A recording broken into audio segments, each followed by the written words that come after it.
And that was quick. And we are live on Oz Property Investors. We bring the big names when we have the big fun. And thank you for all the people waiting, because there is a big audience that have joined in to.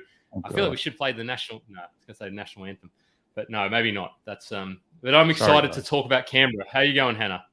Very well. Thank you guys for having me. It's great. I've got a bit of an interest in Canberra, and just I think it's an underloved, even though it has, given how well it's performed as a market. So it's great to have somebody on to talk to that. And we're sort of doing a bit of a lap of Australia. We started in Victoria last week. Now we're going up to the ACT. We did Sydney probably 6 weeks ago. So, but anyway, how you going anyway, Joe? What's happening? Mate, I'm fantastic. I'm very good. I'm excited for tonight as well. Yeah, I think it's one of these. I was actually just having a chat with Hannah about this before.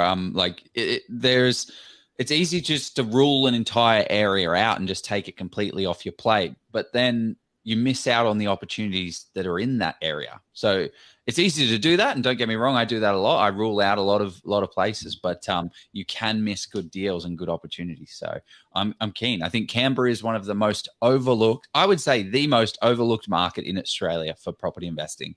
Would you agree with that, Jeff? Like in property investment, Canberra? Well, I mean, I don't know about overlooked. I mean, I think Northern Territory would definitely take that crown. I mean, and I don't.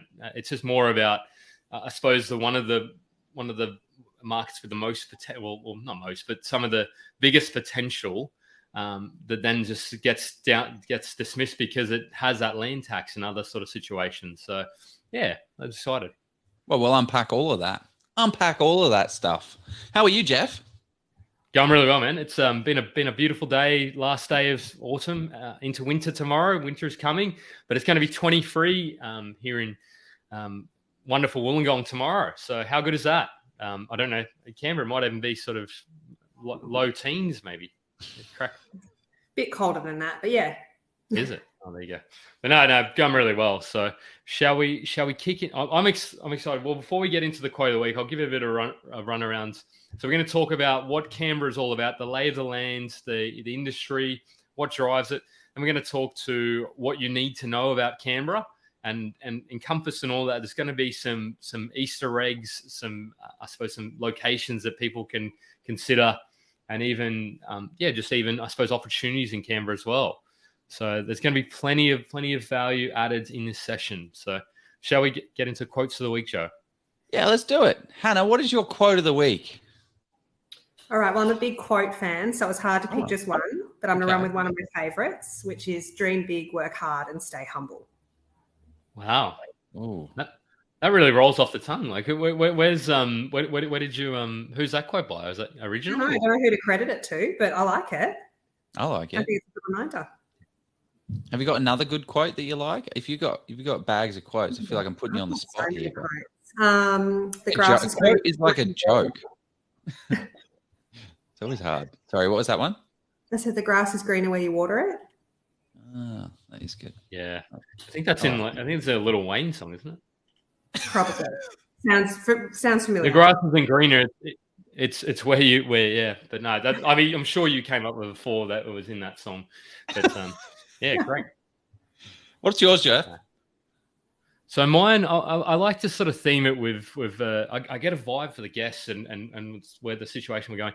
But I was reading your bio and I thought about, well, what you seem to be your focus in a lot of your interactions appears to be relationships. So my quote is by Lee Iacocca, who may not. He's a bit of a polarizing figure, Lee, and he passed away a couple of years ago. But he said, business, after all, is a bunch of human relationships. So I think that, to me, reigns very true for property management and just, I suppose, business in general, because it's like property is a game with finance thrown in. It's all these kind of cliche sort of things, but I think there's some truth in it. I agree. Spot on. Yep, I agree. Very much business. Young Joe. Mine is, if the challenge we face doesn't scare us, then it's probably not that important. That's mine. Ooh. Yeah. That's by Tim Ferriss. I like it, Joe. Tim Ferriss. Yeah, it's a good point. I mean, it's if you are aiming for something and it's not scaring you, then you're probably not going to put that much energy and effort into it, or it's probably not big enough. Maybe you need to dream bigger. Yeah, it was either that. I had another quote that I was looking. The other one was, I lost Joe's it. looking in the fly here. That's okay, Joe. It's that good. So great. Yeah, I like it, Joe. Just stick with the one. If stick with the one. is not, One quote. Yeah. Sorry, guys. Yeah. Too much of a challenge, Joe. You challenge yourself too much. So great. So we're going to talk all about Canberra, and because I'm excited to do that. So shall we? We'll get into. We'll introduce Hannah from the Property Collective as well, because she's going to absolutely give us the golden insights about Canberra. Let's do it.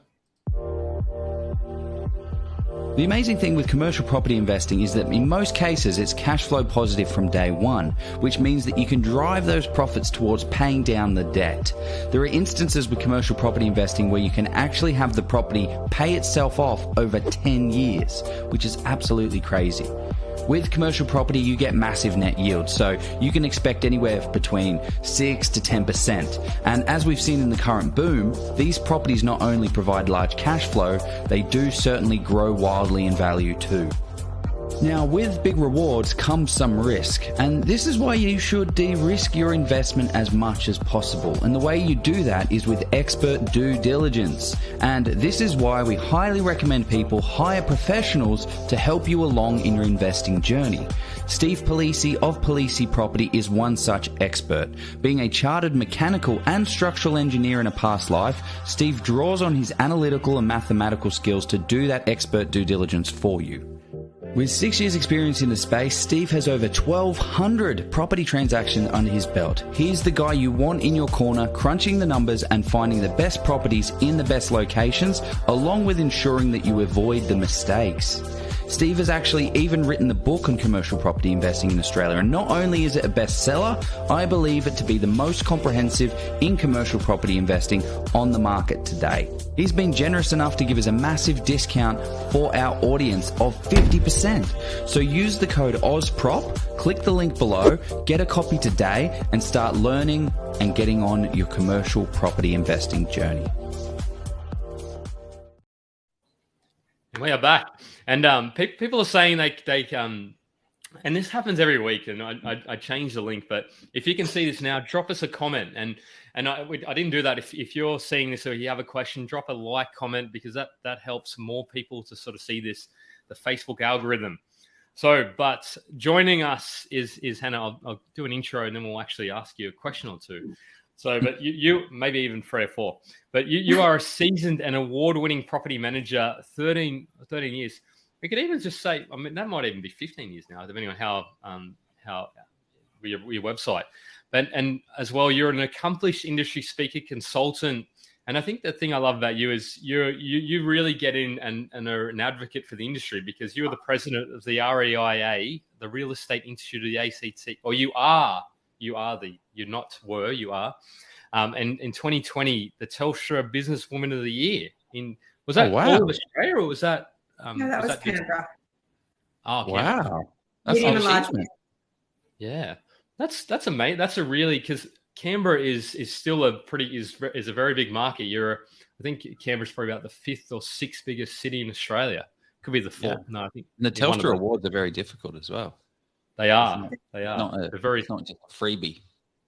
But the thing I love about you as well is you're not just about the business. You have you love family, friends, fur baby. So you had your cat sort of parading around, very curious about the thing, and you love food. And I think in Canberra, you're doing well in Canberra. There's some great food in Canberra. If you know Canberra, you know Broadburger. It's a bit of an institution. So you have a personality. You have a big personality as well. You're not just somebody who manages property. So you're an interesting person, I would say. Thanks, Jeff. Did I miss anything? Nailed it. Oh. Okay, great. So we'll get into the first question. Without further ado, is tell us about your first property purchase and how did it go? Yeah, so that was about 15 years ago now for me, and that was just a little 1-bedroom apartment. We'll talk about Canberra in detail, but that was in an area called Gungahlin. 1-bedroom, first home buyer, and that performed really well. I lived in it for the time you had to live in it, and then rented it out, and ended up selling it last year. So, nothing fancy, super modest, but got my foot in the door with that one. Nice. Okay. And was it like an investment focus at all, or were you just like, hey, I want a place to live and at the time, the developer was offering like $1,000 deposit and then like 24 months to save the rest.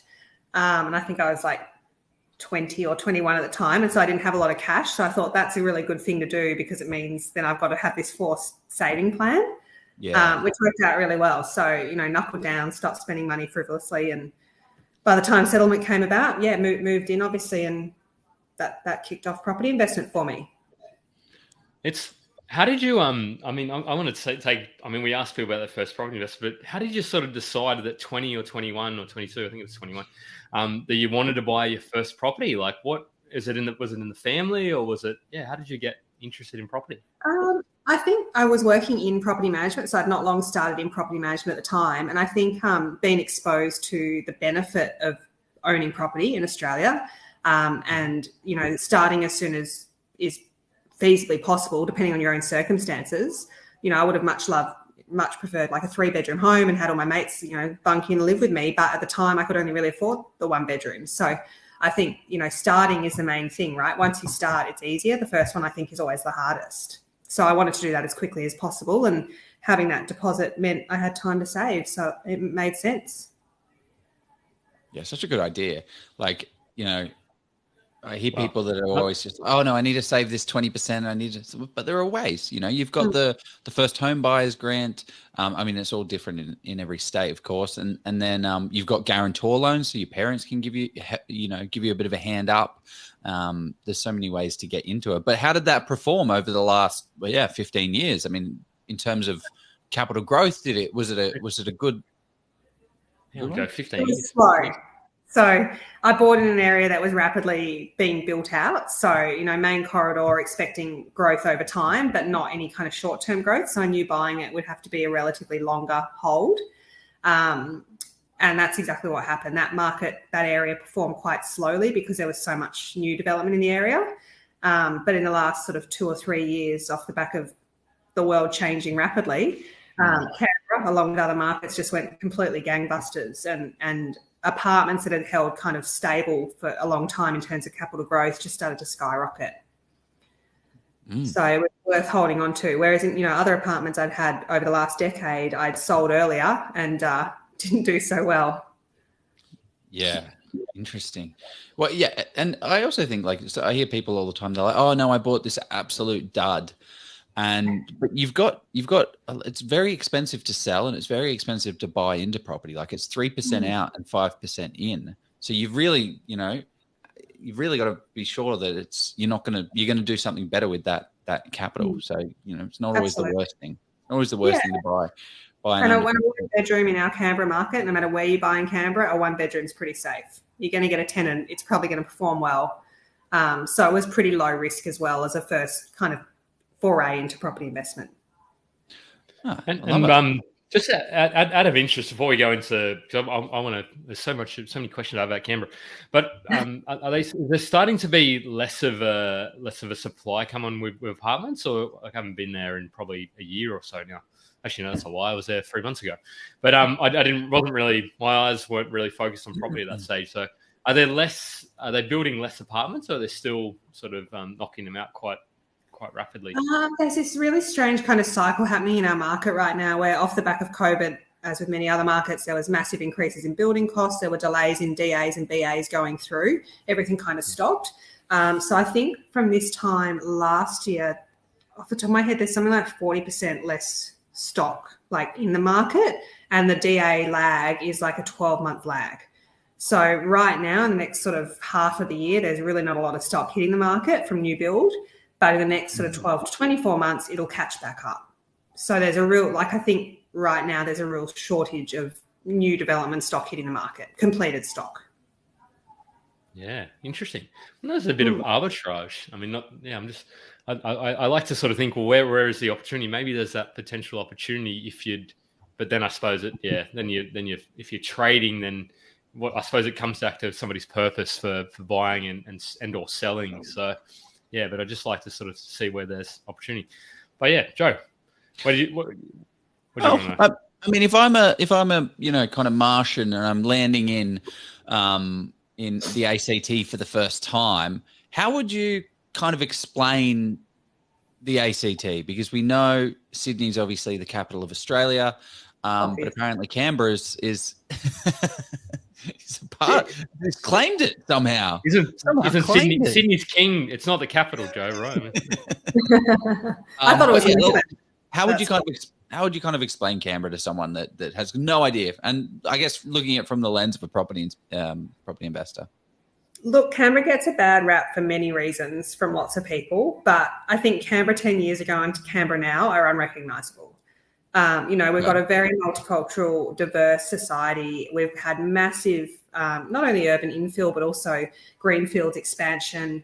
Canberra's this really cool city where we've kind of got 5 or 6 town centres, and each of them are really kind of self-sustaining. So you're not relying on one kind of central infrastructure to drive the market. You've actually got all these sub-markets that in their own right perform really strongly, and they service different parts of the community. So, for example, in Belconnen, you'll get lots of people who work in Belconnen, the west, kind of northwest of Canberra, and they'll stay in Belconnen. They don't need to travel to other parts of Canberra. So even though that's like a 20, 30-minute trip, people are quite hyper-local, which is exciting from a property investment perspective. Yeah, why is that? Because there's lots of micro markets. You're not relying on one sort of main driver. You could invest in 6 different markets in Canberra and they'd all perform strongly. Do you want to? Should we bring up the map, or before we go to that though, Joe? Can I ask? Let's take a step back, because I want to hear about the economic drivers of Canberra, because there's a perception that it's only public servants in Canberra, and that sort of ebbs and flows depending on who's in government. Yeah. But what else is going on in Canberra? Because I think there's a lot more than what people expect or would anticipate. Yeah, and I mean, there's definitely a few public servants. Beyond that, we've got all the private contractors that are part of the public service more broadly. We've got defence. We've got whole different industries around medical. We've got the universities. We've got a huge, building and construction industry because of all the construction work happening, not just for residential, but also commercial property across Canberra. We've got things like the light rail, which has brought heaps of jobs to Canberra. So there's any number of industries that help drive performance, and a lot of those industries have quite high disposable income as well, being builders or being, medical people. So, again, like I mentioned earlier, very diverse society, which creates, a really sustainable market, I think. Yeah, it's that long-term fundamentals, right? That's what you're kind of looking for, right? The can it sustain itself over the long term? Because I feel like sometimes I think it's easier to see where you look at the short-term data metrics and it's like, oh my gosh, this place is going to do absolutely bang on. But then people don't think you got to hold that thing for the next 20, 30 years. So yeah, sure. You can go buy in a market that's going to do well in the next 6 months. But what about the long term? What is it actually going to be looking like? Because that's when you got to hold that sucker. And I think if we look back over the last 30 or 40 years in Canberra, on average, I think we're about 8% growth year on year, compounding. So that's pretty solid for an investment. I mean, obviously that looks at a lot of land houses and land increase, but apartments are performing really strongly as well. Yeah. 8% is okay. I will take that. The Australian average is 6.9%. So 8%, that's better than average. I'll take it. Yeah, we're pretty good. Doing all right. The thing I like about Canberra, and I used to go to Canberra quite regularly. I've been there a couple of times. Is the mint. How good is the Royal Mint? Never been. I haven't been for a while, but I'm sure it's fantastic. I'm sure they got dollar coins there. So okay, let's have a look around the grounds. I want to understand this market, because all I see right now is just a little map. I see a lot of grass. I see a lot of green. So I'm thinking, just straight away looking initially, it looks a bit of a land supply type of market, but I am willing to be wrong, because there is also looking like a lot of ranges and mountains where you can't actually build it out. But yes, what are we looking at here? So how should we think about this? Because I can start to see already what you're talking about, that there's your Belconnen by itself. There's this little this little region, Gungahlin. Yeah. this region, and then you got Queanbeyan in there. So yeah, how should we think about this market? Well, maybe let's start down the bottom. Okay. The Tuggeranong region. Tuggers, yeah. Gee, these. Yeah. Okay. So older suburb. Is this Tuggers? Yeah, that's Tuggers. As we affectionately call it. So I know very little about Canberra, by the way. I'm not buying in Canberra. I don't know very much. So Jeff and Hannah, you guys are the experts here. I'm just driving the mouse. Hannah's definitely the expert. I just happen to know. Caught up with a few people from Canberra back in the day, and may know somebody very special to me from. Okay, Anyway, enough about that. Tuggers. Look, older demographic, lots of established homes in the region. I think Tuggeranong is sometimes referred to as a nappy valley. So, our kind of generation grew up there and have now moved out. So the parents are often living there, empty nesters. So lots of opportunity there as people start to downsize and look to reduce the land that they hold, I think, in the next sort of decade or 2 decades, because their kids have probably moved further north. But in saying that, there's also a whole new area of redevelopment around the lake in Tuggeranong. We like lakes in Canberra, where there's a lot of apartment stock. So brand new apartment stock, really well priced, performing well from a yield perspective, sort of 6% growth. And that's, creates a lot of opportunity for the kids who are leaving their parents but don't want to go too far. Super interesting. Okay. So in that region, the last 6 months, my business has rented about probably 150 apartments just along that lake area. And that's performed really strongly. So for a 1-bedroom, you're going to get around $430 a week in that region. And if you bought a couple of years ago, you probably paid around high 3s to low 4s. Okay. High 3. So what would the yield be on one of these little apartments? Depending on time of purchase, I've seen any performance between 4 and 7%. Okay, all here. Yeah, okay. Interesting. Yeah. Cool. Okay. So this is more of your older established on larger blocks. Are these blocks being split up and subdivided? Like, are people, seeing a large house on a large block and saying, you know what, I could put a duplex like here. Oh, maybe not that one. But yeah, this one, right? Knock it off, clear it off, 2 duplexes, pop them up. Is that happening? Terracing plan is quite restrictive still. So our planning measures are quite limiting in terms of duplex or small development or townhouse sites. Particularly like the inner north and inner south region enables a lot more of that. But each of our blocks have different zoning. So they're called RZ3 or RZ4, your multi-unit sites, whereas RZ1 and 2, which a lot of the sites you just looked at on the map, are far more limited to what you can do with them currently. Now, there's perception from some people that in time that will change. So there are investors who are land banking those larger blocks with the hope that in time they'll be able to redevelop, but that's not on a sort of immediate short term.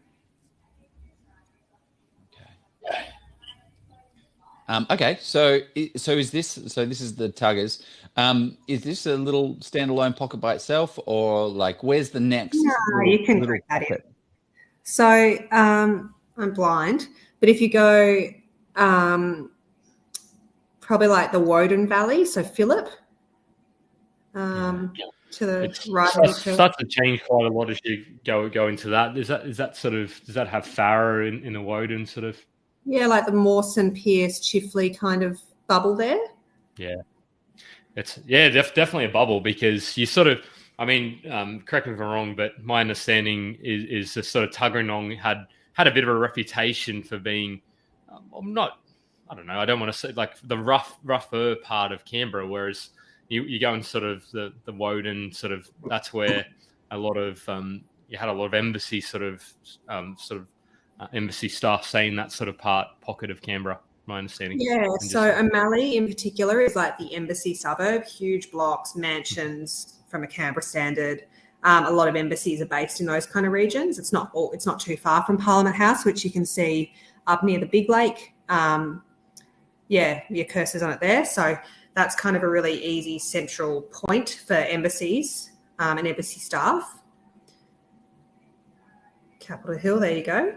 But Phillip, I guess Woden as a region has had a real kind of re-emergence as kind of a location to live. Previously, it was quite industrial. There wasn't a lot of residential. And in the last sort of 10 to 12 years, that's just completely changed. If you're driving through Canberra, you see a lot of cranes in that area because there's so much development and a lot of high-rise development because the zoning there enables a lot of higher towers, which a lot of the other regions don't necessarily. Yeah. Particularly sorry. Oh, mate, go. You go, Joe.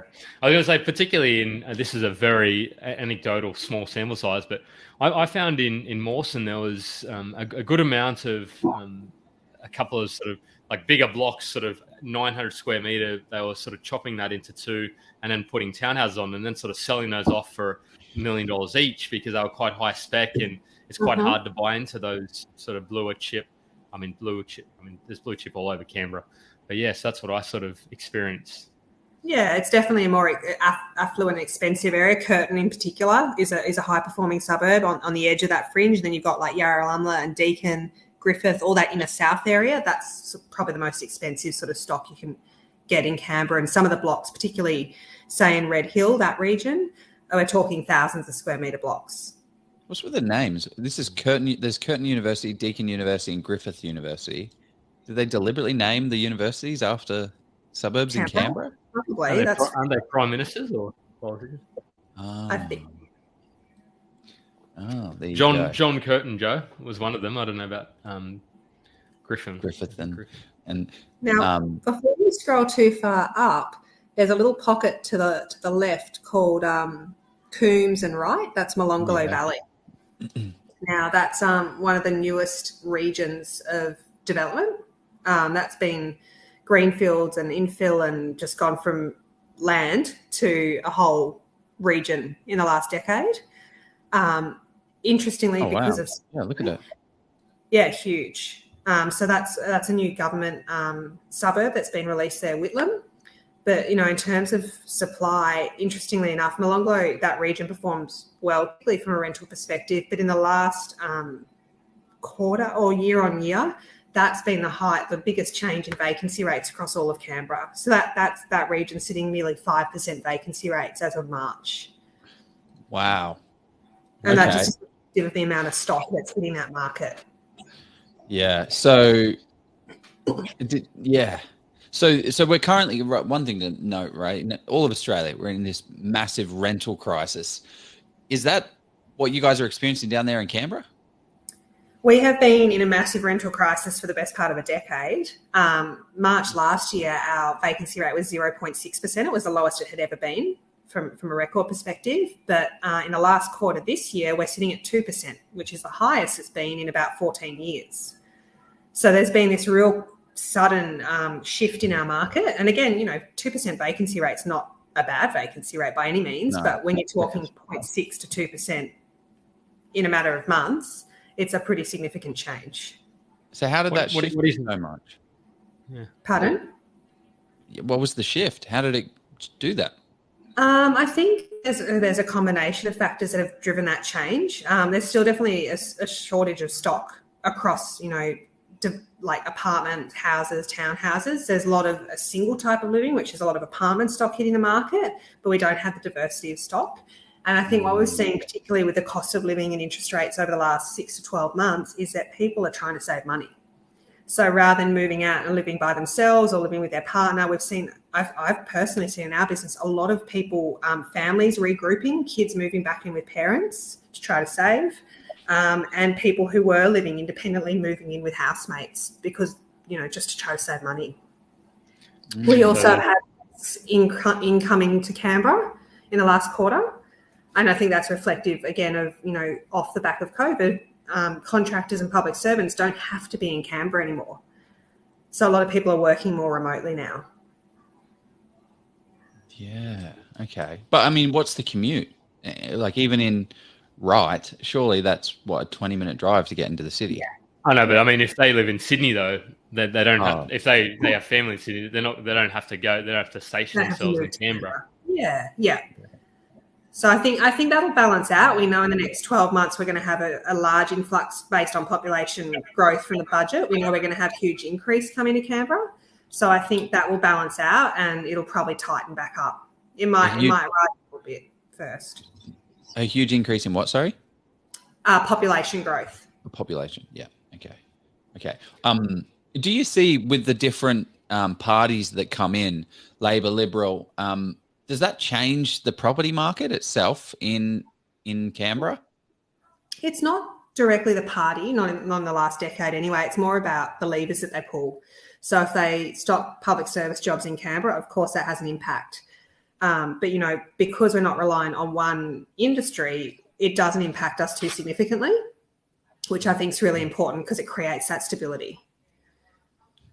Yeah. Okay. So it doesn't really, it affects the same as every other, like you don't see, one party bringing in a whole heap of public servants that flood the Canberra market and then they just go through this boom and bust. No. It's not like it's not a mining town, Joe, if you wanted to. Yeah, we don't have those kind of fluctuations. Yeah. Well, let's start talking about some of the more unique market insights about Canberra because it's got some pretty interesting stuff. Like one of the questions that's popped up is leasehold. No other state has this. So what is... It might be, isn't it? Well, could be wrong. NT? Oh, okay. Possibly. Yeah, because I think that's why they're a territory. As well, Joe, they have some up in the Snowy Mountains. It's leasehold land up there, which is I think it's Crown land, something like that. So there is some other parts of Australia, but you're all right, Joe. There's not a lot of it.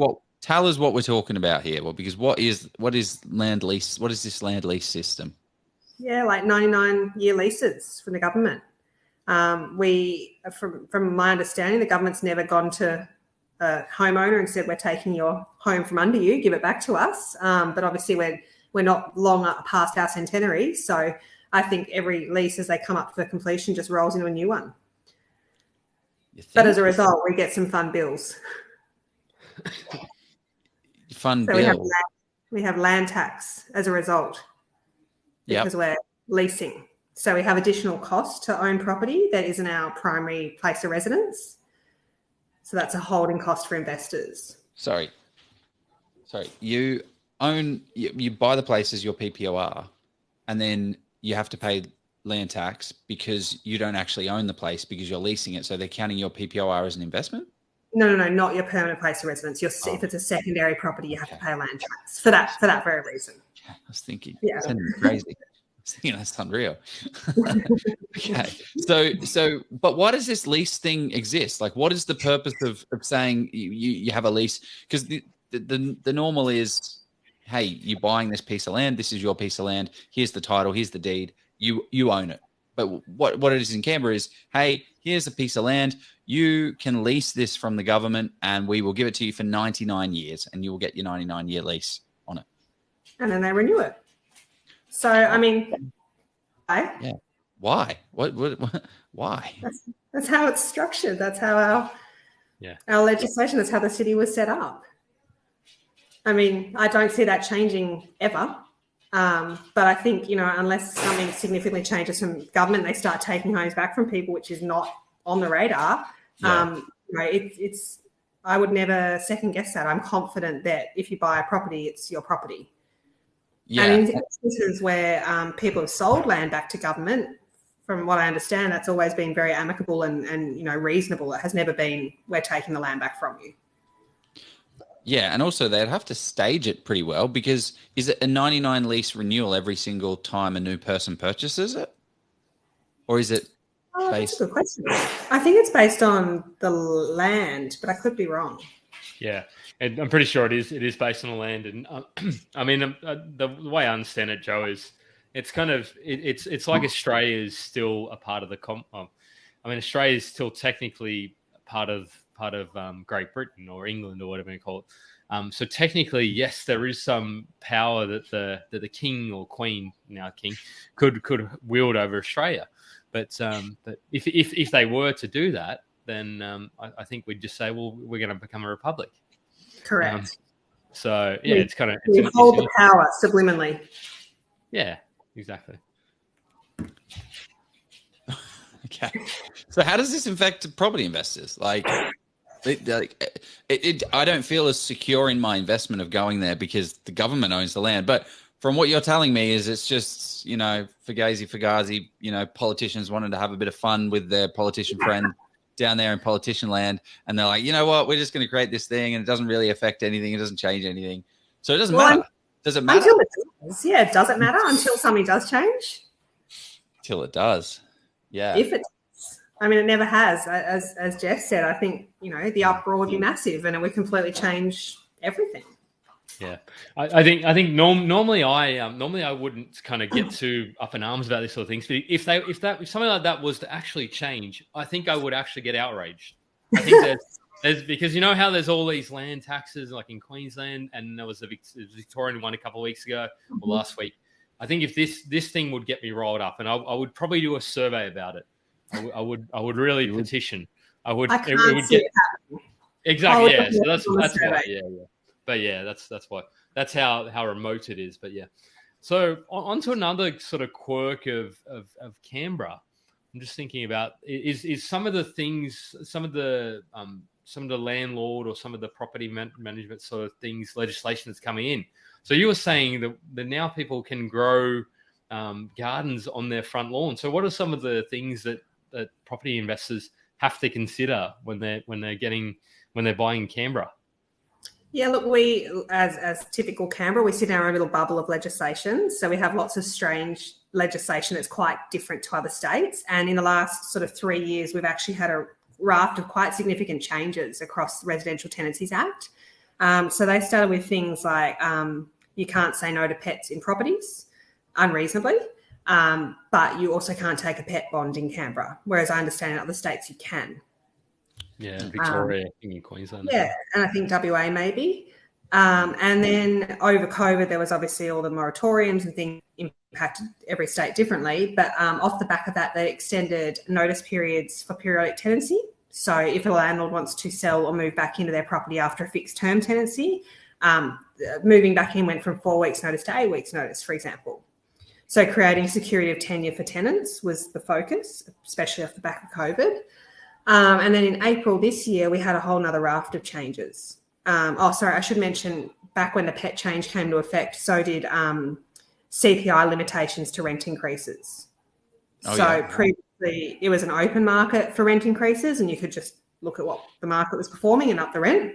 Yep. But again, the government wanted to ensure tenants had security of tenure and they introduced that rent in Canberra can only be increased every 12 months and not in a fixed term tenancy. And now it's limited by the CPI, housing component of CPI plus 10%. So even if the open market, if a vacant property is at 500, but your property is at 400, you can only increase by that CPI amount. So this is why you need a good property manager, because if you list your property for $400 and really it should be $500. You can only, what's the percentage? What, 10% or 5% each year? So the housing of CPI, which is reviewed quarterly, plus 10%. So that might be, $12, $20. So it varies depending on the latest CPI. Yeah. So if you could go 412 and then, or it should be 512. And if you don't list it at that right amount right from the get-go, you've really screwed yourself out of thousands of dollars down there.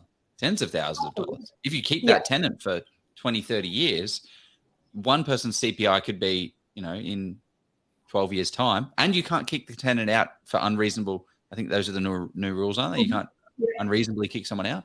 So in 10 years' time, one person could be paying $1,200 and the other person could be paying $650 or something crazy. Yeah, we just took on a property from another agency and the tenant was paying $395 and the current market is $470. Wow. So not insignificant. About a 30%, or 20 to 30%, probably 25.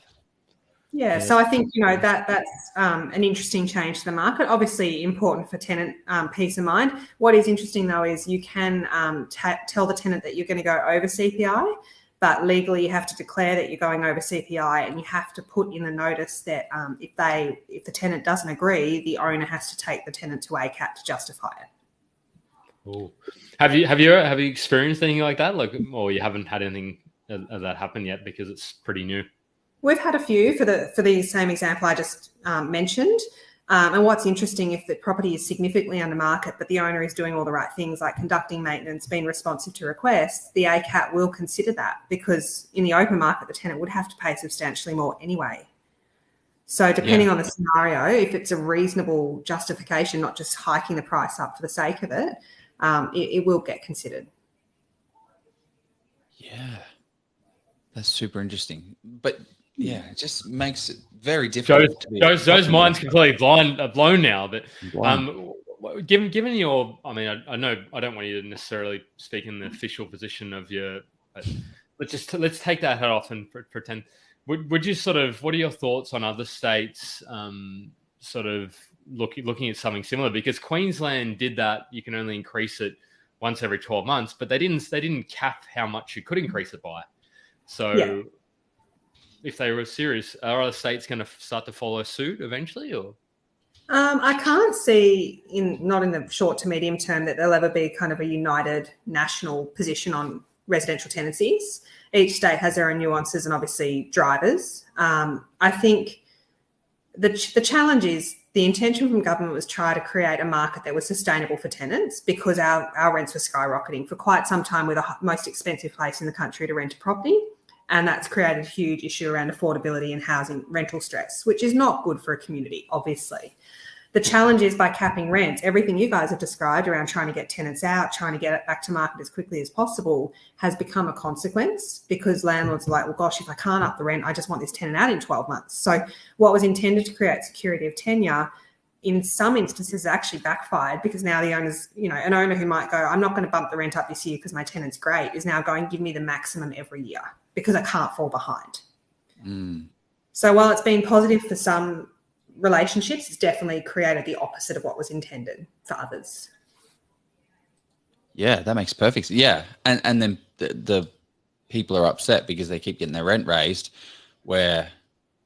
Interesting. Okay, cool. I think it's something that's happening a little bit in Victoria as well, to some extent. Like there's landlords that have just said, "Oh, I'm going to keep people at that rate because I want to look after the I want to look after the tenant, and they're good. They're just paying." But then it's just making it more challenging when they're going to sell the property, because it can potentially impact somebody, whether somebody buys the property or not, or That's whether.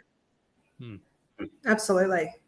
And I think, in hand with that, one of the other changes that came in April this year was we had the longest no cause notice in the country. So to give a tenant notice without reason, we had to give 6 months. So if you're a tenant, you got 6 months heads up that at the end of your fixed term, you'd need to move on. That's been removed. So again, to help drive security of tenure because of our low vacancy and our high rents, the government's view was that notice was used in a retaliatory way, so it was removed entirely. So now there's not a notice that can be provided as a no cause notice in the ACT. So the ways for a tenant to leave at the end of a tenancy is for the owner to sell, to renovate, or to move in, or if the tenant's breaching, so they're obviously not paying rent or failing inspections. They're the main notices now. Right. And how does it work with stamp duty? You were saying before that stamp duty is more expensive in the ACT? No, we haven't touched on stamp duty yet. I think you guys had something in your intro, didn't you, Jeff? Yeah, well, was it stamp duty? No, because land tax. It was land tax. Okay, cool. Because I was looking at stamp duty for ACT, and it's actually some of the best. Like if you're buying a $500,000 property in the ACT, it's by the looks of things on this little calculator that I'm clicking on is $15,000. If you do that in New South Wales, the $20,000. If you do it in Queensland, $13,000. If you do it in Victoria, $25,000. South Australia is actually one of the worst in Australia, isn't it, Joe? Yeah. Well, and then they don't. Yeah, $28,000. They don't tell you about this extra $5,000 fee that they have in the. What's the $5,000 fee? just because they like it. But the ACT looks like the most affordable market. So there's a positive. Because they then have the land tax though as well. Absolutely. I think over the last sort of 6 or so years, roughly, stamp duty has been gradually decreasing. But what the consequence has been is that land tax has been increasing. Passing it kind of down the line a bit. You may not know this, so I know you're not a conveyancer, you're not. But with is there a choice? Because they tried this in New South Wales recently. Can you choose to either? Oh, I suppose you got to pay land tax anyway. Well, as an owner occupier, actually, no, you don't need to pay. But can you choose to either do stamp duty or a not once off, an annual land tax in ACT, or is that not an option? You have to do both. Okay. Yeah. So when you buy the property, you pay stamp duty, and then yearly you have land tax when it's rented. If it's an investment, yeah. Or if it's there are concessions, there are exceptions, just like every state. There's some of the there's an affordable sort of housing real estate agency in Canberra that if you rent your property 75% below market, you get rebates on land tax. So that's attractive to a lot of investors. You also get a 10% reduction, I think it is, in capital gains for every year that the property is rented under that scheme. So there are some different scenarios depending on what you're trying to achieve, but typically an investor pays both. Yeah. But I mean, you look at Victoria now. Victoria is just changing its rules to if the land is worth over $50,000, then you pay land tax on it. So pretty sure that's every single property. So you may as well just say every single property because 50,000 is. Maybe some rural ones that probably wouldn't have, but not many. Yeah. Most. Yeah. So it's getting to, it's just we're kind of catching up to what Canberra's doing. It's kind of interesting to see the way that each state is rolling these different things out. They're kind of saying, oh, well, we'll take this one, we'll use that. Absolutely. Picking and choosing their favorite bits. Yeah. So how much is the land tax? Like, is it a big, massive hit? Or is it I don't know, how should we think about it?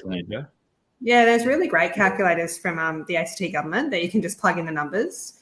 Obviously dependent on purchase price, but also an individual's circumstances. Sometimes there's rebates available and things like that for like a first home buyer, but typically, the calculators are just the safest way to look at it. Right. And is there a different? Obviously, land tax is based on the land, so a unit is going to be. And this is where you're talking about units being a little bit more of a potential investment opportunity, because I imagine you pay a lot less in the land tax department. Yeah, I mean, absolutely you do. It's offset usually with strata, depending on the development you buy in. But certainly from a land tax perspective, you have less land with a unit. So your land tax allotment is significantly less than say, a house. Yeah. And so we're sort of we've touched on some of the tougher or drawbacks of investing in the ACT. Tell us about some of the positive. We did touch on a big positive of that was me. Pop that calculator in. But there was one positive is it had seen a good amount of capital growth in probably houses, but also I'm sure there's some units there that did quite well. Mm-hmm. But what are some of the other positives you're sort of seeing in the ACT or Canberra property market? I think there's heaps of positives. It's, as I mentioned earlier, from my experience, it's a really stable place to invest because of those different town centres.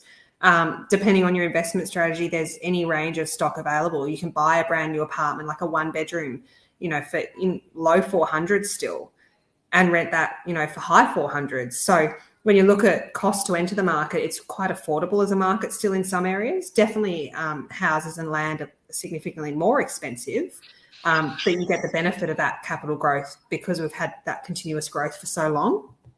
And obviously with so much new stock, if you are looking for apartment stock, you get the benefit of depreciation on a brand new build. And that what we're seeing in our market is tenants really love new.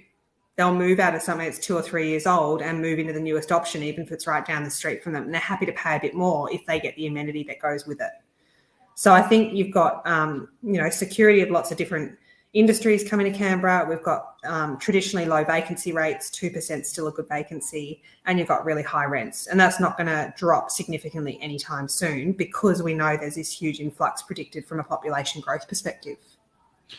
Yeah. And how is the market currently standing? It's at 2%. You said, like, are you seeing some shifts in the, like, it going one way or another? Are you seeing it tightening or loosening, or like where's the next 6 to 12 months of rental stock? I think the next 6 months is going to be a softer market, particularly for houses. And that comes back to price point. So anything sort of over that 650, 700 a week mark has really dropped off from a demand perspective from tenants to all the things discussed earlier. Yeah. Whereas what's still continuing to perform strongly are 1, 2, and 3 bedroom apartments, because they are more affordable and you don't have the extra cost of upkeep, say caring for the garden, for example. So people are moving closer for convenience. They're bunking with housemates or family to save money. But that higher price point is definitely softened more than I've seen in ages. I think we'll see days on market continue to climb over the next quarter at least, and that'll mean rents will continue to soften. But as we see that population growth start to increase and the current new stock clear, then we're going to be back probably sub 1% vacancy pretty quickly, I expect. Right. Yeah. Makes perfect sense. Yeah. How should we think about Queanbeyan? Like, Queanbeyan, for people that don't know, is just on the outskirts. It's just on the border of the ACT. I don't know, how do we show the border? The border is here. This little line. You got to do the other layer, Joe. Click on the. Yeah. This is the ACT Canberra ACT border here in New South Wales. But how do you think about Queanbeyan here? Because this actually had some really good, like, I looked at the data about a year ago. I was going deep and was going to look to purchase in Queanbeyan because the numbers were looking incredibly good. What do you, how do you think about Queanbeyan as an investment opportunity, or as an connected to Canberra? Yeah, I mean, Queanbeyan's a great market. You've got some really affordable stock available. There's a blend of old and new. It's super close to the city, as you can see there. Like, it's closer than other suburbs within Canberra. Yeah. And because you fall under New South Wales, you have a completely different set of legislation and you don't pay land tax. So it's a really attractive investment option for a lot of people. And a lot of first home buyers, interestingly, are moving, particularly from Tuggers, are moving out to Queanbeyan as an affordable option. Yeah. How does it work? What are the first home buyer benefits in the ACT? And because that would be a consideration. If I was a first home buyer and I lived in Tuggers, I'd be like, oh, should I buy my first home in the ACT because I get, free stamp duty, or should I do it in New South Wales and get the New South Wales one? Yeah, I'm not super familiar with the New South Wales one. But in the ACT, it's capped. The home plus land has to be under, I think, currently under 750,000. So a lot of first home buyers obviously aren't spending over that. But in saying that, if you're looking for a house, our median house price is above that. So you'd be looking definitely Tuggeranong and probably West Belconnen for that, under that price point, for something more affordable. And obviously, I think they made a change recently where partners can buy still, like, together, whereas previously there was something restricting parts of that. Right. So it does constantly change, but it's, I mean, I'm just trying to think. There was a period a while back where there was really good concessions on stamp duty for first home buyers, but I think that's finished now. Or it's reduced. I think it was capped at $7,000 or something for first home buyers, which was amazing. And then it went up to $14,000. It was capped then, but now it's open market, I believe. But it always changes, constantly changing in Canberra. Yeah. Okay. And how does it work, like, from an infrastructure standpoint for, I've probably gone too deep into Queanbeyan, but, like, is it controlled by the Canberra? Like, Canberra doesn't touch it, right? Like, they don't invest in the roads. That's all New South Wales. Yeah. Okay. Run completely separately. Yeah. And do you find there's a difference? Like, is Queanbeyan more run down or more upkept? Like, how do you? Is it like? Well, it was known as a rougher area in the past. Apparently, you get your tires slashed in parking lots. And was that the truth though? Is that just people? Is that old I've been to Queanbeyan, and I would believe that. It's There's parts of Queanbeyan you'd avoid, just like there's parts of Canberra that also have reputation, you know, and it's generational as well. I think, you know, for a period in Canberra, there was quite highly dense population of government housing right in the city, and over time they've spread out and redeveloped different areas, so that's now spread out right across Canberra. But for a while, you know, central city, heart of Canberra was heavy government housing. So, you know, it varies over time, but I think every suburb has its good areas and its not so good areas. But everyone needs a home. And if you're looking as an investment, there's lots of opportunity. What's a good way for somebody who might not be, apart from speaking to a fantastic property manager like yourself, what's a great way to understand where there may be a rougher sort of component of a suburb or an area? Is there a telltale sign in Canberra? No, I don't think it's that black and white, to be honest. I think, you know, like you're just saying, that the history of Tuggeranong or Queanbeyan or certain regions has its own stories. But I think, you know, it's less about rough areas and more about what you're trying to achieve from, you know, investment. What's going to return a strong yield? What's the vacancy looking like? Who's built it? They're probably the three drivers I'd consider before a rough area, because a rough area people still need to live in. And when we're talking about the Canberra, in the Canberra demographic, we've got such a range of income that rough areas could be filled nowadays with, you know, lower income frontline workers, because it's not a rough area. It's just more affordable. Yeah. And Canberra has, I think, one of the high, I think the median income or mean, I think it's the median, is sort of well into the, not well, but at least into the six figures. So it's one of the highest sort of income sort of places in Australia. Yeah, it is. And rents reflect that, because, I mean, even though what's been interesting, I think it's a benchmark across Australia, but rent to income ratio, we try to keep that under 30% for tenants, because we don't want them going into rental stress. But in the last 6 months, you know, very good tenants are hitting sort of 45%, which is a huge shift, because that's nearly half their income going to their rent. But they're great tenants. So it really reflects the changes of the dynamics and the cost of living and how people are having to adjust their lifestyles to meet the rising costs.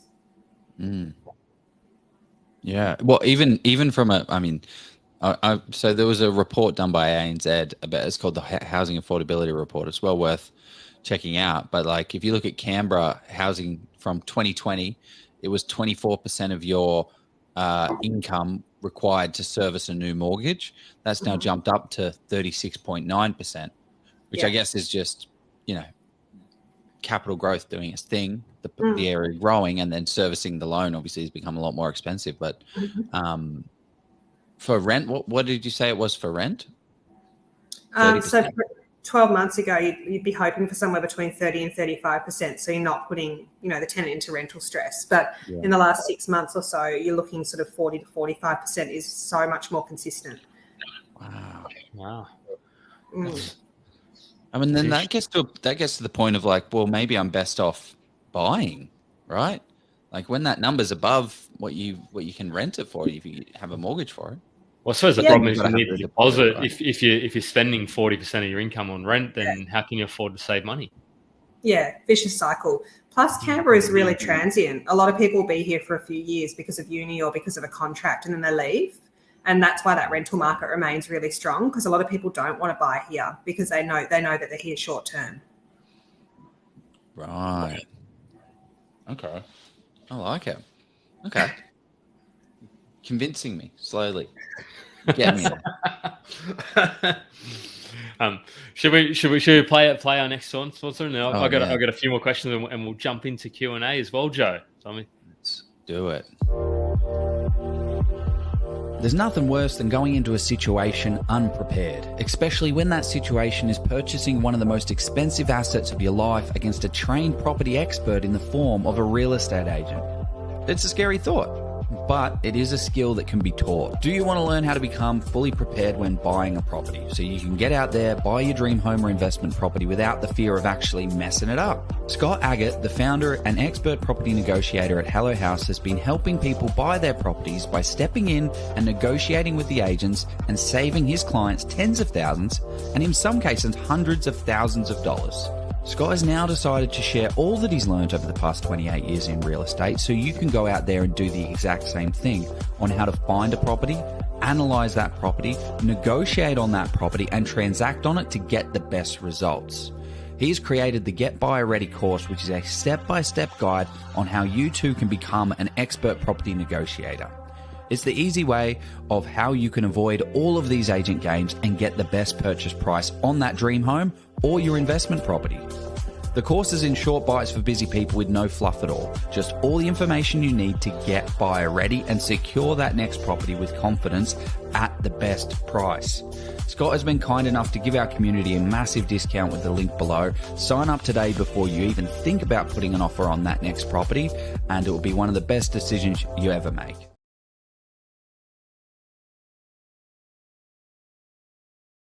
We're all okay. We are. Oh, there we go. We are. Got to add everyone in. Around with the people. So, we were speaking about some of the opportunities, but what do you sort of see aside from, I suppose, the cheaper, not cheaper, but the apartments which are yielding and still quite affordable. What's is there much of the Airbnb sort of happening in Canberra? Is that potentially another opportunity for people? Like, what are some of the other things you're seeing? Maybe in Kingston Foreshore as well. Is there a lot of Airbnb? Increasingly emerging market. I don't think in other states we know that obviously Airbnb is really significantly impacting the rental market. We're not really seeing that in Canberra yet. We're not probably the number one holiday destination, but there's still a need for it, particularly when we've got people coming for longer periods of time. So in Canberra, as an average, we're looking at about 75% occupancy. And depending on location and time of year, sort of anywhere from 140 a night upwards for short stay. So not bad, pretty solid. Yeah. 75% occupancy at 140 a night. 140 a night? Yeah. Pretty good. Yeah. What's that? 200 nights a year? 28 grand. It's not capped yet in Canberra either. So there's no limitation. But I think it certainly will, because otherwise, I mean, maybe we shouldn't be talking about too much, Joe. We should have asked that question offline. Yeah. So do you deal with that a lot, like short stay stuff?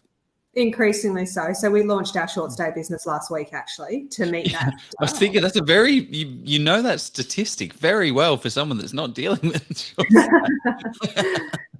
Yeah, okay. No, we don't want it to replace traditional rental, because I think that, again, that's a really sustainable market, and a lot of properties don't suit the short stay market, where from our perspective it's really important about location and obviously the right profile of owner with a risk appetite, and also the capital to be able to furnish the property correctly up front. That's not for everyone, especially knowing that it might, if you've got that 75% or something does change from a legislative perspective, or there's another pandemic, whatever might happen. It's not everyone's cup of tea, but there's definitely a growing demand of interest in that space.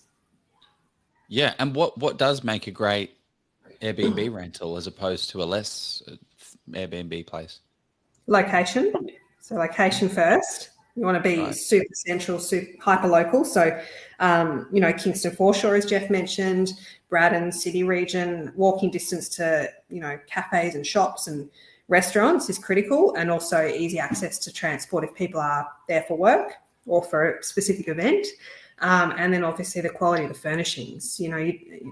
I think gone are the days where you can just leave the stuff you don't want to move to your new house in the property and call it a furnished apartment. To really make it work from an investment perspective, you need to furnish it well and then service it well, cleaning, linen, all of those things operationally. So how does someone go about doing that? Like, how much do you typically spend on furnishing an Airbnb like nicely? A one bedroom, depending on the size and, the level of amenity in the development or nearby, anywhere from sort of $8,000 to $11,000. It's not too bad, actually. I mean, because I'm just thinking through the one bedroom though. I don't think if I spent 8. I don't think I've spent $8,000 on my place. And you buying from you pick a lot of stuff up. Joe's a savvy negotiator, so I'm sure he managed to pick up some stuff at a good price. Hi, Joe. Okay, that's super interesting. It's interesting that the Canberra markets, like, what's the opportunity? So, what made you do this? What made you do the Airbnb stuff? That investors are looking for that as a solution. They want, they might be based interstate. Canberra might be their home base, but they might be traveling. They want the flexibility to be able to use that property, but they don't want to sit empty while they're not there. That's definitely a driver, especially when you think about the demographic here. You've got parents coming to visit kids at uni. They don't want to have to spend, a fortune on hotels. They can book out their own space for a few nights as they need it. Yeah, such a great idea. And what are the returns looking like? Oh, I mean, depends on obviously initial purchase price and how long they've held the property for. But, if you take out furniture as like a capital cost, you just look at running costs, you're looking sort of 8 to 11%, depending on the property. The higher risk, obviously. Because you got vacancy, you got regulatory. Because a lot of places around Australia now are starting to, the councils are just are capping how many Airbnbs, and you have to have it. You can't have it rented for more than X amount of days per year as well, I think, from my understanding, which makes it individual stratas can ban it as well. My strata will be straight on that. If someone leaves a bin out, my strata gets upset. Yeah. So that's a challenge, right? Because you could fork out the money to furnish it and then a month later not be able to do that. So that's definitely a risk. So if you're looking at that avenue, making sure you're good friends with the strata manager and you're really confident that the EC are supportive of it. Yes. Buy them a crossword puzzle or something. Crossword puzzle. I'm not sure that would really do it for me. I think that we haven't really. I'm interested because this may sort of open up a lot of parts of Canberra. Is the light rail, like how has that sort of been taken up by the public, because that's been operational for probably 2 to 3 years now, roughly. But it's still limited to the north of Canberra, isn't it? It hasn't been extended. Yeah, if you go back to the map, it's Gungahlin down to the city. So it definitely supports the north of Canberra. They're currently building stage 2, which takes you over the bridge to central Canberra. And then there's talk of a further extension, obviously, down through to Woden. But from a perspective of Gungahlin and that corridor, what that's meant, is not in hand with light rail, not as a result of, but that whole corridor, Northbourne Avenue, as you drive into Canberra, that's been completely redeveloped over the last sort of decade. Again, that used to be a lot of government housing over the past, and now it's apartments as you drive through down the centre of Canberra. So a very different look and feel to what you're used to if you've not been here for a while. But that's super convenient for people. So what we've seen in the last sort of 2 years is a lot of apartments selling and renting without car parks as a result. And we'd never had that before. So you definitely used to need, you still somewhat need a car in Canberra. Like there's not a lot of people who catch the bus, and there's not really a train sort of, it's not really a big enough area. Are there trains in Canberra? No, just a light rail. Wow. Yeah. Okay. The buses, there's certainly buses service the whole of Canberra, I'd say, but they can be a bit hard to catch them. Hate getting the bus. Yeah, light rail's definitely created accessibility for that part of Canberra, and as I said, we've seen a real emergence of one bedrooms, no car parking, which 3 or 4 years ago was just unheard of in Canberra. Is that where the opportunity lies? Like buying along the belt where they propose the new train rail line? I don't know though, Joe, because you answer it. Sorry, Hannah. No, you go, Jeff. I was going to say, because it's once it's already sort of proposed, it's like the Western Sydney Airport, Joe. Like people are buying there when it was speculate. So once it's announced and all that, I think the opportunity is probably likely gone. But And if you also look at that part of Canberra, that's close to the city, so it is an opportunity for sure. But price point is more expensive there. Yeah, Whereas if you go out to Belconnen or Tuggeranong for a comparable sized apartment, you're probably going to pay substantially less. Yeah. It's already they're feeding the need of the people that are already there rather than creating demand. Yeah. And what are your I'm interested because it doesn't seem like it doesn't seem as much of an opportunity in Canberra. But what are your thoughts on renovating properties in Canberra? Is there a bit of an opportunity there, or that's not as big a thing in the nation's capital? Like flipping property, do you mean? Well, even like for example, if there's I suppose is there enough money to be made in a reno, even as a buy and hold? I suppose like flipping it's purely based on the purchase price versus that. But can you sort of go and pick up I suppose in some pockets of Sydney, you'd be able to pick up a renovator a bit cheaper just because people don't want to renovate; they want to move into somewhere. Yeah. So is that potentially something that? Yeah. Look, there's obviously those kind of properties come to market quite regularly across Canberra. But in terms of would you call them affordable? Absolutely not. Do you still need to probably pump in 30, 50, 100 grand at least? Probably. So you might be buying a renovator's delight for 600 or 700. So is it worth it? I mean, you could probably buy 2 apartments potentially and not have to chuck in 100 grand capital potentially. Okay. So it's not. I was seeing if I could unearth some opportunities for the community, but I think it's the same as any market. I thought there may have been a reluctance for people to do renos, and in that case, you could pick up a property a bit cheaper. And if you could pick it up a bit cheaper and do a reno, and then you could sort of build some equity quickly if that was his goal. Absolutely. Where are the opportunities if you're looking for an investment property in Canberra and I want to get the best yield and the best capital growth?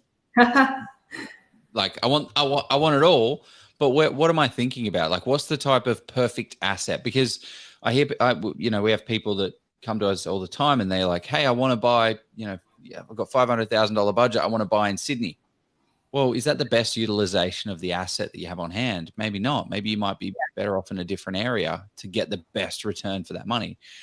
So what are the type of things that you're seeing in Canberra for the best bang for your buck? Well, if you're aiming for yield, then you have to look at an apartment in Canberra right now. No choice. The yield's performing so much better than houses because of all the reasons we've already talked about. Your land tax is significantly less. Your rent's solid, and we're not seeing that market where that price point is unattractive to people. So vacancy is quite tight still for apartments. If you're looking for capital growth, you need to buy a house. You'll see more consistent capital growth over time for a house, but obviously you pay substantially more for land tax. And there's a higher buy-in point as well, typically. Absolutely, yeah. So if you want to start in camp, certainly not a financial advisor, but the easiest way was probably the journey I went on: foot in the door, 1 bedroom, low risk, easy to rent, holding cost manageable. Yeah, super easy peasy. Jump on in, get access, and then do it on Airbnb, and then get even more. and rent it through the Property Collective's new service. What? Who said that? Got him. Okay, cool. So actually, another question is, where's the opportunity in Airbnb space? So all of a sudden you've piqued my Airbnb interest because I think it's like 130 days or 128 days. I have an Airbnb in Sydney. I've got these silly little rules. Those rules don't exist. Yeah, I'm willing to take the risk. What am I buying for an Airbnb? 1 or 2 bedroom. Yeah, probably. And I would say that's from a fit out perspective, and obviously entering the market. 3 bedrooms attract more of a different audience in terms of the guests that stay. A 1 and 2 bedroom, you're more likely to attract, couples or a business professional, so lower risk from that perspective. And you'd be looking for Braddon, City, inner north region around those hubs, or you'd be looking Kingston foreshore. Yeah, okay. Jeff knows. Jeff, have you been looking at Kingston foreshore for Airbnb? Have you? No. I just that's our one of our preferred places to stay if we're not staying with other, because it is yeah. There's a nice little you can book some good apartments in there at relatively affordable sort of rates, I suppose. Yeah, it's a really good spot. You can go and have some Messina. You can have your Brod burger. There's heaps of restaurants as well. It's just our office is there, so you can walk and visit us. I feel like I've actually walked past your office a couple of times, because I was looking at because I do look out these things, and it piques my interest. Are you on the right hand side? I think as you but just before you head to Brod on the mate, we don't. We'll figure that out later. Yeah. Are you looking at Kingston, are you, Joe? I'm seeing. Yeah, Kingston looks like a bit of fun. That's where I'll go next. Be my next. Well, and the other thing is, sorry, yeah. I was going to say Braddon's pretty cool as well. Heaps of bars, restaurants, walk to the city. And I think has Fish Week overcome its grungier days now, or is it still mostly industrial as well? Very industrial. Not really no resi. Same as Mitchell, no resi. The Fish Week markets, though, I would highly recommend those 100%. But yeah, where do they get the fish from? No, it's just called Fish Week. It's not. So it's the suburb. So you go into the fish markets, and there's no fish. There is seafood markets there as well. Okay. you get some, but no, there's heaps of fun food and all that sort of stuff, and Floriade as well. There's just so much vibrancy happening in Canberra. So I hope we've sort of unearthed some Canberra gems. And there's also the marathon that you have in the Canberra Marathon, which I nearly did, but then decided I was going to pike and do a half marathon instead. So there you go. Good on you. Something's better than nothing. Yeah, haven't done it. No. But, so I reckon let's throw to Q&A, people. So if there's questions about Canberra, or even if there's sort of suburbs or aspects that you want to ask Hannah, you have somebody who has at least 13 years experience in property management or property in Canberra. So you have there's not many people who would have that level of experience. Think of somebody who's as young as yourself. So, or Joe, I'm sure you probably have a question or two. Are you going to ask about any more about Airbnb, Joe? You love. Well, no. What have we? Yeah, I feel like we've covered quite a lot of topics, Hannah. What haven't we covered off about the Canberra market that you'd want to kind of chat to? I feel like we've covered a lot. I think, I guess to recap, lots of good micro markets. Any of the town centres perform well. They all have different price points and entry points, but depending on what you're trying to achieve from an investment strategy, you could look at any and do well. You shouldn't write a certain region off in Canberra because they all have benefits depending what your strategy is. Yeah. And that's really cool to see as well, because you have your budget and then you're like, okay, well, let's just inject this into this area, because you do see markets that are particularly this is just a 500 to 550 market, and that's pretty much it. But it sounds like you can come in with a range of a budget and still grab something that's pretty good. My big concerns are the land tax side of things. So this is where, as I kind of point to, and Hannah, you've mentioned it, I kind of remove units and townhouses and things off my list. But that's because the numbers don't work in certain markets. But if you're in this market, that might be like the numbers may stack up to be the best investment for you. So then, hell yeah, go for it, make it happen. If you're looking for the best return and you're getting hit with these challenges from a land tax point, okay, well, what else can we do? And if the capital growth for these units and townhouses is good, then go for it. Absolutely. And I think if you compare other markets, a one bedroom in Sydney versus one bedroom in Canberra, brand new, the entry point is significantly higher in Sydney. Yes, you don't pay land tax, but how many people can afford that as an entry point? Yeah. It's just a different market. 100%. I wanted. There's a comment, and there was a question about public housing, but I wanted to unpack this. Canberra is good to live in, not for investing. I would almost say if somebody, I suppose it depends on somebody's sort of budget. Because for me, if I were to have between, and none of this is advice, but you got to factor in I mean, if you have somewhere between 700 to a million, yes, there are other places in Australia which are probably more popular at the moment. Your Adelaide's, your Perths, and I think you'd struggle for 700 to a mil in Sydney if I'm looking at houses, and yes, there's potentially Brisbane as well. But I think at the moment there's not a lot of focus necessarily on Canberra, whereas Canberra a couple of years ago was starting to get a bit of excitement around it. So I think if sort of find the pockets that people like to live in, and then sort of there's maybe a bit of a breadcrumb there. But and look, I think that's a fair comment. Like, I think when you look at all the challenges we've had in the last 2 years in Canberra with legislation changes and the threat of more changes, I understand why investors can feel spooked at times. But if you look at the historic growth, like, just rely on the data. If you look at the data over the last 40 years, we know Canberra continues to perform steadily, whereas other markets can be a lot more volatile.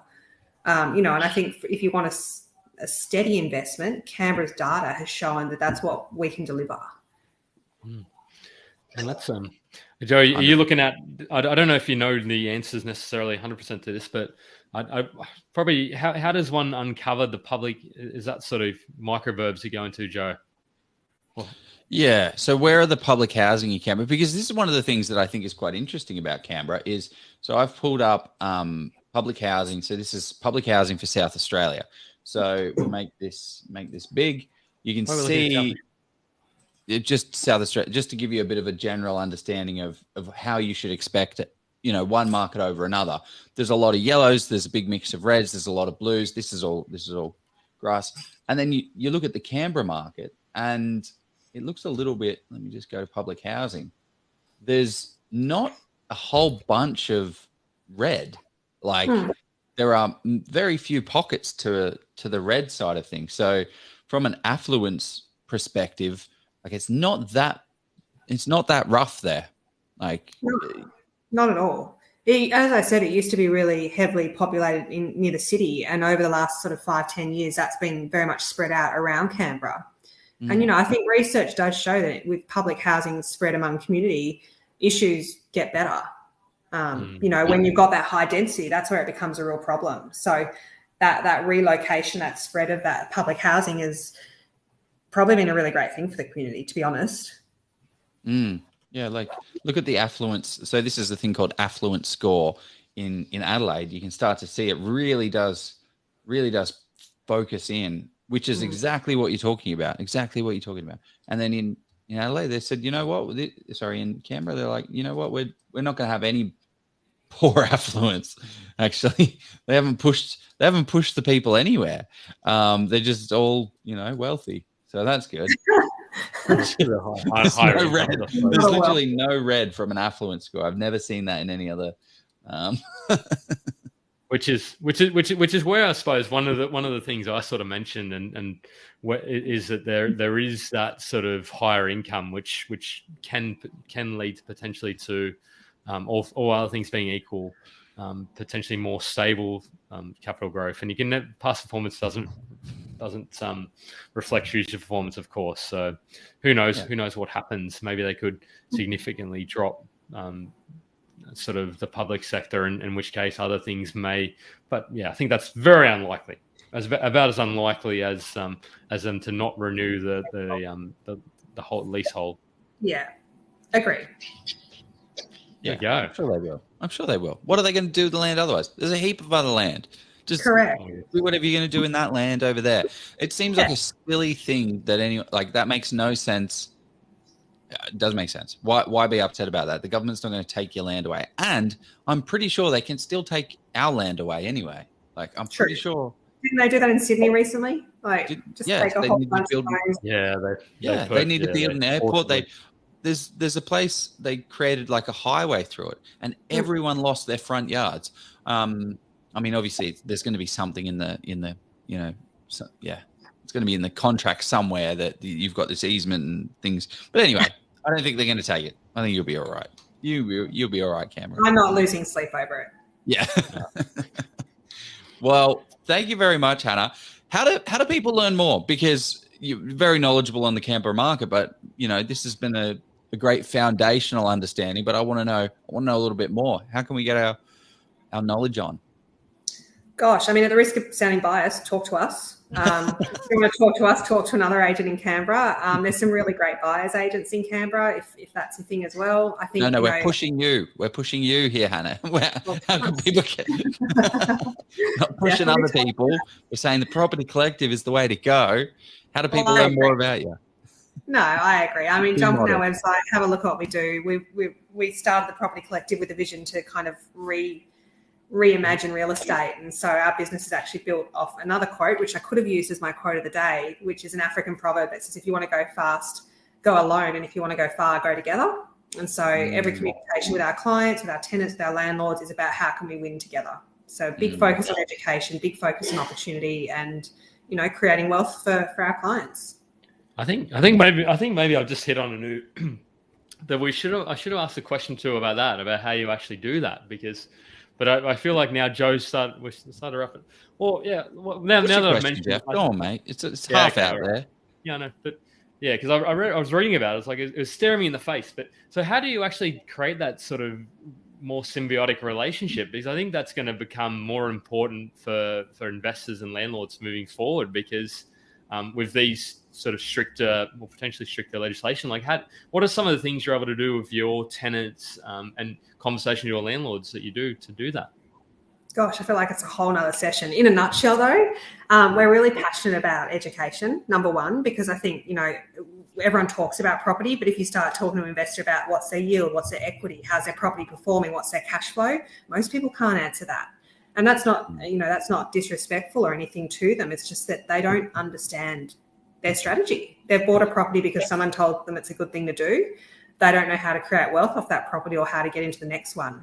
And I think that's why we see so many investors stop at one or two properties, because they get stuck. So, our property managers are trained not to be just reactive and fix the block toilet or chase the tenant for rent, but they're trained to be able to talk to a client and say, how can we help you achieve your property portfolio strategy? And if you don't know what that strategy is, let's connect you with the right people to educate you and understand what the strategy is so we can help you deliver it. And I think that's a real shift for the industry, because typically that doesn't happen. Yeah, you're right, actually. Yeah, and I think the property managers we get on for a live session around the country are more generally investment savvy, because they sort of understand that can be a challenge and they sort of understand they may not necessarily know the answers, but they've got people around them who can provide those answers. Absolutely, and obviously, as you know, we can't give advice, but we can absolutely connect a client with a broker, or a financial planner or an accountant to help them understand that. And if we're that source of truth for them, if we're their trusted person from a property perspective, we can really be part of that journey and really help change people's lives, which I think is really exciting, very cool. Yeah. Great. Well, thank you very much for coming on the show. This has been awesome. This has been exactly what anyone that wants to understand more about Canberra, this is the exact session that they need to be having, because at the end of the day, the things that we like, the negative sides, they're not all that negative. And then some of them push you into a different type of opportunity.